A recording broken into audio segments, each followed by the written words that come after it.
In Chicopee, new basketball courts were unveiled at the Boys and Girls Club on Meadow Street, honoring the life of a city police officer. Western Mass News reporter Olivia Hickey joining us in studio with more on that. Olivia? Glenn, the courts are dedicated to Officer Angela Santiago. She was killed in an off-duty motorcycle crash in Connecticut 4 years ago.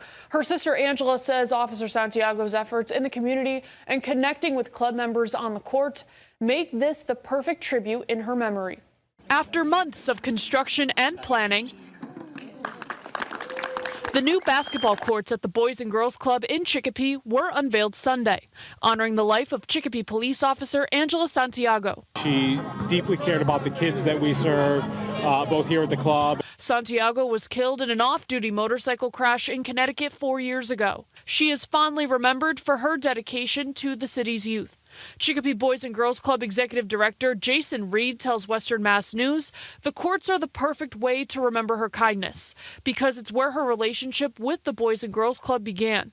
We met her originally when she stopped her cruiser outside the courts, came in and played basketball with our kids one afternoon, and from that point on she became a member of the club family. As club members hit the courts, her sister Siobhan says Angela will continue to be by their side. She's not here physically, but her energy, her spirit's here, and it shows.